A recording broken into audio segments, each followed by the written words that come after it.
안녕하십니까. 2019년 11월 29일 최병목의 팩트 시작하겠습니다.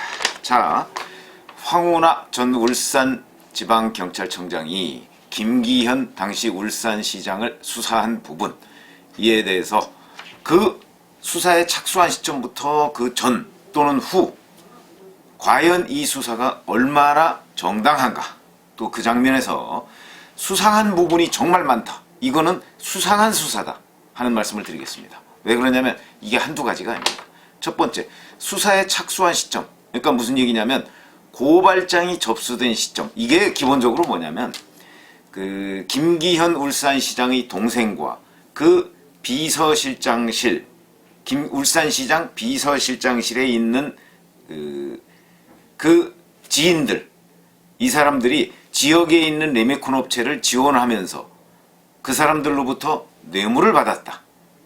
그러니까 뭐 30억 용역계약서라는 것을 가짜로 만들어서 실질적으로 뇌물을 받았다, 이런 혐의입니다. 그걸 수사하겠다는 건데 건설업자 김모 씨가 등장합니다. 이 사람이 그 김기현 울산시장 동생과 그 비서실장 지인들, 이런 사람들을 고소한 것이 2018년 1월 5일입니다. 그러니까 2018년 1월 5일 이전과 이후로 나누어서 따져볼 수가 있습니다. 우선 수사 착수한 시점이 제가 말씀드렸죠. 2018년 1월 5일이라고요. 근데 그 이전 얘기를 따져보면 수사에 본격적으로 착수하기 전에 이미 황운하 경찰청장과 송철호 민주당 후보가 두 차례 만납니다. 황운하 청장은 2017년 7월 달에 취임을 하는데요. 취임하자마자 2개월 만에 9월 달에 송철호 후보를 만납니다. 송철호 후보는 당시 집권한 지 얼마 안 되는 집권당의 그 지방 울산시장 후보로 뭐 거의 확정되다시피 했던 사람인데 이 사람을 만납니다. 그 다음에 12월 달에 또 만납니다. 두 차례. 12월 달은 왜 중요하냐면 바로 12월 달에 경찰청으로부터, 그러니까 경찰청은 청와대로부터 받은 거죠. 그 김기현 울산시장에 대한 비위 첩보, 이걸 받았던 시점입니다. 근데 여하튼간에 2017년 9월 달과 12월 달에 두 차례 만납니다. 좀 수상하죠. 집권당의 후보를 만났는데 그 이후에 그 상대 경쟁자에 대한 수사가 시작됐다. 2018년 6월이 선거인데 선거에 임박해서 수사가 시작됐다. 그러니까 이 만남이 부적절하다. 이 얘기가 처음 나온 얘기는 아닙니다. 이미 작년에도 3월 달에 처음 압수수색할 때 이 얘기가 나왔는데 어찌됐든 간에 수상하다 하는 첫 번째로 이 말씀을 드립니다. 이거에 대해서 물론 황운하 청장은 처음에 취임하고 나서 기관장을 두루 만나는 과정에서 접촉을 했던 것이지 다른 뜻이 없다라고 반박을 했습니다만, 어찌됐든 간에 송철호 후보를 두 차례 만났다, 수사에 착수하기 전에. 그 다음에 본인이 취임한 게 2017년 7월이라고 했습니다. 그런데 2017년 10월에 석 달 만에 기존에 이 문제를 수사하던 수사팀을 교체합니다. 왜냐하면 원래는 2018년 1월 5일 고발장이 접수되면서 본격적으로 수사에 다시 착수했지만 그 전부터 뭐 수사를 조금 진척됐던 것이 있는데 그때 수사팀을 교체합니다. 수사팀이 기본적으로 세 사람인데 A경위라는 사람은 일선서로 발령을 내고 B경위라는 사람은 수사부서가 아닌 곳으로 발령을 내고 그 다음에 팀장격인 C경정은 상대적으로 한직으로 보냅니다. 그러니까 이 세 사람 전체를 거의 다 좌천성 인사를 합니다. 근데 이때는 또 정기 인사 때가 아닙니다. 정기 인사 때가 아닌데 인사를 하니까 사람들이 다 의아해했겠죠. 왜 도대체 이런 인사를 했을까라고 했는데, 그리고 나서 새 팀이 들어오는데 새로운 수사팀이 들어오죠. 근데 그러면 이제 이 정기 인사가 아닌 수사팀 교체에 대해서 황운하 청장은 뭐라고 했냐면 원래 30억 용역계약서가 있는데 이 30억 용역계약서에 대해서 허위 보고를 그 옛날 수사팀이 했기 때문에 그거에 대해서 문책을 한 것이라고 주장을 합니다. 그런데 이 당시에 이 좌천성 인사를 당한 사람들은 무슨 소리냐, 30억 용역계약서라는 거 우리 보지도 못했다, 이렇게 반박을 하고 있습니다. 그것도 진실공방이 벌어지고 있는데 어찌됐든 간에 수사를 하는 와중에 수사팀을 교체했다.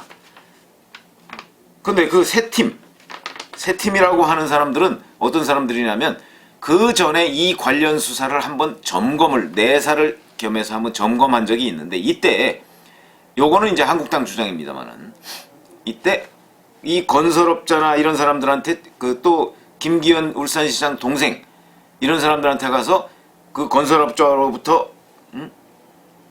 용역계약서 받고서 너희들 뭐 이렇게 잘못한 거 아니야? 라고 협박했던 그 경찰, 그 사람이 새 팀으로 수사를 맡은 겁니다. 그러니까 수사 대상자가 되는 그 당사자한테 협박을 했던 인물을 새 팀의 수사부서, 그 수사요원으로 임명을 한 겁니다. 이 수사가 제대로 되겠습니까? 건설업자, 김기현 울산시장 동생 이런 사람들을 협박했던 사람들이라는데, 그런데 이 부분에 관해서 황운하 청장은 그 협박했던 사실을 몰랐다 이렇게 얘기하고 있습니다. 그게 그 조그만 동네에서 몰랐을까요? 더군다나 새로운 팀으로 수사를 하려고 하면 그 부분에 관해서 검증을 거쳐서 새 팀을 꾸렸을 텐데, 그런데 몰랐다 이렇게 주장한, 그것도 굉장히 수상한 부분입니다.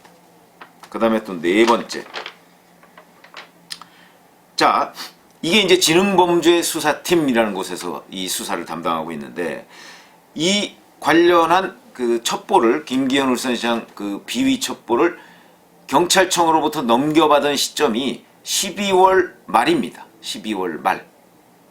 그런데 12월 7일에 이 지능범죄수사팀장이 누구를 만나냐면, 이 지능범죄수사팀장의 수첩이 있습니다. 그 수첩이 이 관련한 그 사람들 지금 재판받고 있는 사람이 있는데, 그 법정에서 제출이 됐는데, 그 수첩에 보니까 12월 7일에 니은 국장을 만났다 이렇게 돼 있습니다. 니은 국장. 근데 이 국장은 누구냐면 바로 송철호 후보 캠프에서 선거 전략을 수립하는 사람입니다. 제가 2018년 1월 5일에 고발장이 접수됐고 그때부터 본격 수사를 착수했다고 그랬죠. 그전에는 내사 단계였고, 그런데 그 한 달 전에 송철호 후보 캠프에서 선거 전략을 수립하는 사람, 핵심 인사죠. 이 사람을 이 수사의 책임자가 만납니다. 왜 만났을까요? 왜 만났을까요? 수사하죠. 물론 이 부분에 관해서 황운하 청장 그쪽에서는 뭐라고 얘기하냐면, 당시 뭐 고래고기 사건이라는 게 있습니다. 이것도 또 복잡한데, 그거 문제를 가지고서 검경 간에 뭐 다투고 뭐 이랬던 건데, 그것 때문에 만난 거라고 그러는데, 물론 송철호 변호사가 당시에 고래고기 사건과 관련한 뭐 변론 같은 거 이런 거를 담당하고는 있다고는 하지만, 그렇다고 해서 그럼 송철호 변호사 본인을 이 지능범죄수사팀장이 만나면 되지, 왜 거기에 선거 전략을 수립하는 핵심 측근을 만나느냐? 이거 혹시 김기현 울산시장 수사를 벌이는 것을 사전에 조율한 것 아니냐? 이런 의심을 충분히 가질만 하죠. 이 송철호 후보의 측근이라는 이 사람 지금 울산시의 고위직에 있습니다. 현재. 왜냐하면 송철호 후보가 당선이 됐으니까 고위직에, 이제 보훈성 인사로 고위직에 아마 임명을 한 모양인데, 어쨌든 그 사람을 지능범죄수사팀장이 만났다. 그것도 본격 수사에 착수하기 한 달 전쯤 전에 경찰청으로부터 이 하명 문건이 내려오기 전에 만났다. 수상하시죠? 수상하다고 생각하는 것이 합리적입니다. 그 다음에 또 이제 이게 다섯 번째 수상한 증거가 되는데, 자, 2018년 1월 5일에 이제 고발장이 들어왔다고 했습니다. 그럼 고발장을 이제 건설업자 김모 씨라는 사람이 고발장을 낸 건데, 자, 김모 씨가 고발장을 냈으면 보통 고발장 접수하면 어떻게 되죠? 고발장을 접수하면 이 고발이 과연 타당한 것인가, 아니면 혹시 무고인가, 뭐 이런 것들을 간단하게 점검을 합니다. 그런 걸 내사라고 하죠, 흔히. 그러니까 이거를 수사할 만한 내용인가, 고발이 합당한가 아닌가. 왜냐면 무고나 뭐 이런 거면 또 곤란하니까. 덜컥대고 뭐 고발 들어왔다고 그래서 무조건 수사 착수하는 거 아닙니다. 그러니까 그거를 점검할 시간이 필요한데, 이거는 그렇지 않았습니다. 1월 5일날 딱 고발이 들어오니까 바로 김씨, 이 건설업자 김씨, 그러니까 고발장을 낸 사람이죠. 그 사람을 바로 그날 출석 요구서를 보냅니다. 이 얘기는 무슨 얘기? 이게 왜 중요하냐면, 이 얘기는 고발이 들어올 것을 알고 있었다거나, 첫 번째, 아니면 그 내용 자체를 다 알고 있고, 아니면 사전에 이미 내사 단계를 거의 종결해 놓은 것 아닌가. 그렇지 않으면 바로 못 부른다니까요. 이건 뭐 수사의 ABC입니다. 그런 상황에서 바로 그 사람한테 출석 요구서를 보냈다는 거는, 제가 그 전에 그래서 한 달 전에 뭐 진흥범죄수사팀장이 송철호 후보의 측근을 만났다고 했죠. 그러니까 이런 것들이 이미 다 준비하고 있다가 고발장이 들어오자마자 그 고발한 사람을 불러서 조사를 하기 시작한 것 아니냐. 이런 부분이 과연 우리가 합리적으로 그냥 추정할 수 있는 거냐. 보통 고발장 들어와서 수사하는 그 단계와 일치하느냐, 똑같냐? 아니라는 거죠. 보통은 고발장이 들어오면 그걸 점검하고 나서 고발인 조사를 하고, 그 다음에 피고발인 조사를 하고, 뭐 참고인들 조사를 하고, 이렇게 해서 수사를 마무리하는 게 순서입니다. 근데 이거는 들어오는 날 바로 출석 요구서를 보냈다는 것은 사전에 알고 있었다. 이 부분과 관련해서 요거는 또 한국당 측의 일방적인 주장이긴 합니다만은, 그 고발장 자체가 이 프로의 냄새가 난다는 겁니다. 육하 원칙에 따라서 아주 일목요연하게 작성이 되어 있다는 겁니다. 그러니까 무슨 얘기냐면, 건설업자 김모 씨가 고발했다고 그랬죠? 그럼 보통의 경우 이 고발장이 약간 뭐 중원부원에다가 좀 뭐 이렇게 경찰에서 뭐 조서 쓰듯이 그렇게 돼 있지 않습니다. 근데 이 고발장, 한국당 주장이긴 합니다만, 이 고발장은 굉장히 일목요연하게 정리가 잘 된 고발장이다. 프로의 냄새가 난다. 그러니까 건설업자 김모 씨가 쓰지 않았을 수 있다. 이런 지금 주장을 하고 있습니다. 그건 한국당 주장이니까 검증을 해봐야 되는 것이긴 하지만, 여하튼 그 고발장이 정말 그렇게 누군가가 대필해 준 것 같은 그런 흔적을 보이고 있는 고발장인가 하는 것도 굉장히 중요한 부분입니다. 그러나 그건 한국당 주장이니까 검증한다는 것을 전제 조건으로 제가 말씀을 드리겠습니다. 자, 그 다음에 수사 결과가 이제 이 경찰의 수사 결과가 청와대에서 내려왔다는 그 첩보 문건과 매우 유사하다. 이게 지금 검찰에서 지금 수사하고 있지 않습니까? 이 부분을, 이 과정을. 근데 그런 얘기입니다. 매우 유사하다. 그 유사하다는 것이 뭐냐면, 이 고발장 내용에 보면, 우선 청와대로부터 경찰청을 통해서 받았다는 그 첩보 문건에 보면 골프 접대를 받았다. 김기현 울산시장 동생, 그 다음에 비서실장, 그 지인들이 골프 접대를 받았다. 근데 그 골프 접대를 받는 와중에 사실은 뭐 건설업자가 또 뇌물을 주려고 봉투에 뭔가를 넣어서 뇌물을 주려고 시도를 했다. 뭐 이런 얘기들이 거기 들어 있습니다. 뭐 2017년 4월에 리모컨 업체가 이제 현장에서 리모컨 업체한테 이제 수주를 하도록 해주면 그 리베이트를 받는다. 뭐 이런 얘기죠. 이런 얘기들이 거기에 있는데, 첩보 문건에. 근데 수사 결과, 경찰의 수사 결과를 봐도 계속해서 이 똑같은 내용이 거의 뭐 베낀 듯이 이렇게 등장한다는 것이죠. 보통은 그렇지 않거든요. 왜 그렇지 않냐? 첩보 문건은 첩보 문건이니까 수사의 단서가 되는 것이고, 그걸 수사한 결과, 자, 골프장에서 뇌물을 이제 일단 골프 향응을 받았다 그러면 그거 뭐 1인당 얼마? 뭐 이런 식으로 돼 있고, 뇌물을 주려고 뭐 노란 봉투에다 이렇게 해서 시도를 했다 그러면 그거는 뭐 뇌물이다? 아니다. 이걸 확인한 결과 어떻다? 뭐 이런 내용들이 있어야 되는데 그런 내용이 없다는 것입니다. 없다는 것이죠. 없이 그냥 첩보 문건에 있던 내용을 거의 그대로 베끼다시피. 그러니까 무슨 얘기냐면, 유죄라는 심증을 처음부터 굳히고 꽤 맞춘 듯한 경찰의 수사보고서다. 이게 지금 현재 이 사건을 들여다보고 있는 검찰의 의심입니다. 이상한 것이죠. 왜냐하면 첩보 문건에 따라서 수사를 했으면 그 첩보 문건을 바탕으로 해서 수사한 그 결과가 들어가야 되는데, 첩보 문건과 유사한 결론에 도달한 보고서가 나왔다. 이게 좀 의심스럽다는 것이죠. 그 다음에 또 이제 뭐 그 외에도 많지만 또 하나가 바로 이런 건데, 당시 이제 경찰의 수사라는 것은 검찰이 수사 지휘를 합니다. 검사가 수사 지휘를 하는데, 검사가 계속 보면 이거 좀 이상하다, 응? 혐의가 없어 보인다, 하는 식으로 수사를 지휘하고, 그래서 이거는 기소하지 못하겠다 이런 식으로 얘기했는데, 이걸 경찰이, 황운하 울산지방경찰청장의 경찰이 바득바득 우깁니다. 그래서 검사들이 무혐의 지휘, 이건 무혐의다 이렇게 얘기한 걸 우기고 계속해서 기소 의견으로 검찰에 올립니다. 그러니까 검사의 지휘를 경찰이 받지 않은 겁니다. 무시한 겁니다. 있을 수 없는 일입니다. 이런 일들이 이 사건과 관련해서 벌어졌습니다. 그러니까 나중에 올리니까 검찰이 이 부분에 관해서 금년 3월이죠. 무혐의 처분을 하면서, 무혐의 처분은 보통 이렇게 무혐의 처분 결정서가 있습니다. 그 결정서는 A4 용지로 보면 한 뭐 서너 장 정도 된다고 합니다. 보통의 경우에. 근데 이거는 무려 99쪽에 가까운 99쪽짜리 무혐의 처분 결정서를 냈습니다. 왜 그랬을까?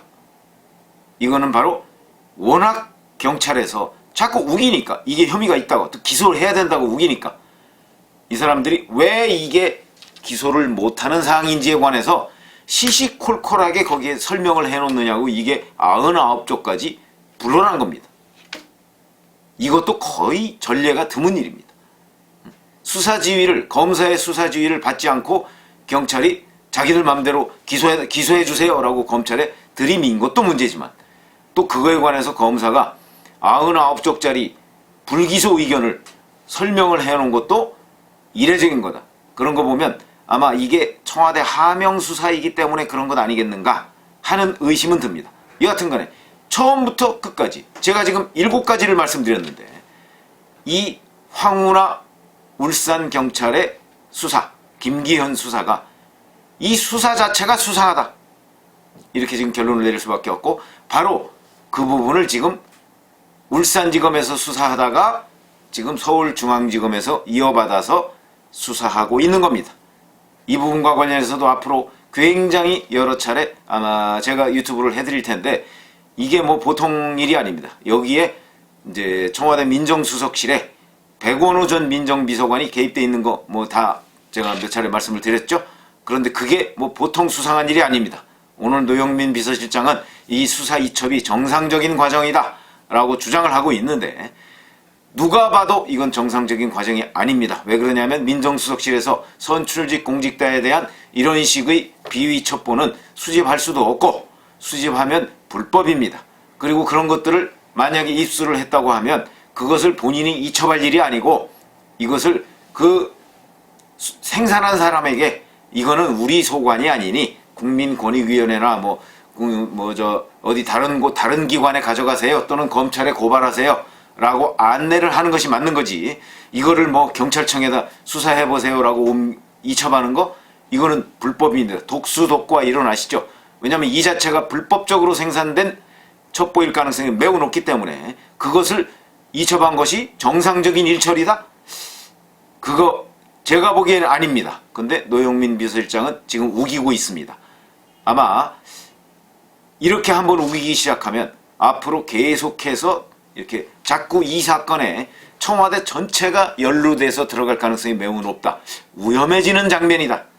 이렇게 생각이 듭니다. 감사합니다.